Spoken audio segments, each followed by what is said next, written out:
ជប៉ុនប្រាប់នាវាស៊ើបការរបស់ចិនឲ្យបញ្ឈប់ប្រតិបត្តិការនៅក្បែរកោះដែលមានចំនួនឆ្មាំឆ្នេរសមុទ្ររបស់ប្រទេសជប៉ុនបានបញ្ជាឲ្យកប៉ាល់ស៊ើបការរបស់ចិនកាលពីថ្ងៃអង្គារទី31ខែមិនិនាឆ្នាំ2026បញ្ឈប់ប្រតិបត្តិការនៅជិតកោះចំនួនមួយចំនួនដោយនិយាយថាទីក្រុងតូក្យូមិនបានផ្ដល់ការអនុញ្ញាតឲ្យខ្លួនធ្វើការស្រាវជ្រាវនៅទីនោះទេ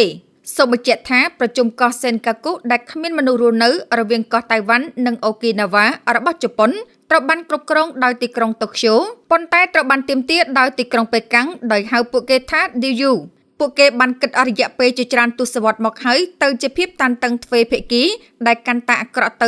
ទៅចាប់តាំងពីនាយករដ្ឋមន្ត្រីជប៉ុនសាណាតាកាអ៊ីឈីបានធ្វើអត្ថាធិប្បាយស្ដីអំពីកោះតៃវ៉ាន់កាលពីខែវិច្ឆិកាឆ្នាំ2025ដែលបានធ្វើឲ្យទីក្រុងប៉េកាំងខឹងសម្បាយ៉ាងខ្លាំងនឹងមេដឹកនាំជប៉ុនដែលជាស្ត្រីរុកនោះអ្នកនាំពាក្យឆ្មាំសមុទ្រប្រទេសជប៉ុនបាននិយាយថានាវាចិនឈ្មោះថា Jiang Yanghong 22ត្រូវបានគេមើលឃើញកាលពីថ្ងៃអង្គារនៅជុំវិញ57គីឡូម៉ែត្រភាគពាយព្យនៃកោះ Senkaku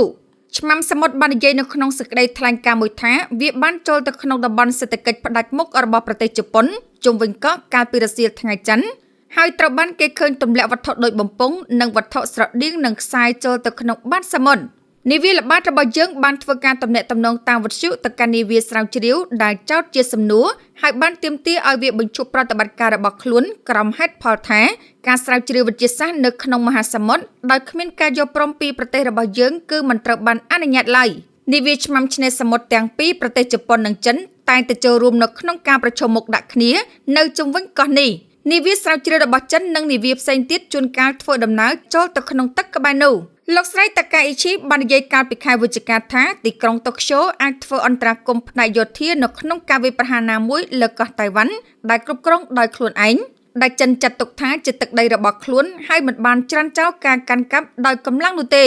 ទីក្រុងប៉េកាំងបានថ្កោលទោសការធ្វើអត្ថាធិប្បាយរបស់យើងហើយចាប់តាំងពីពេលនោះមកបានជំរុញពលរដ្ឋរបស់ខ្លួនឲ្យប្រឆាំងនឹងការធ្វើដំណើរទៅកាន់ប្រទេសជប៉ុនក៏ដូចជាការរឹតបន្តឹងពាណិជ្ជកម្មលើក្រុមហ៊ុនជប៉ុនមួយចំនួន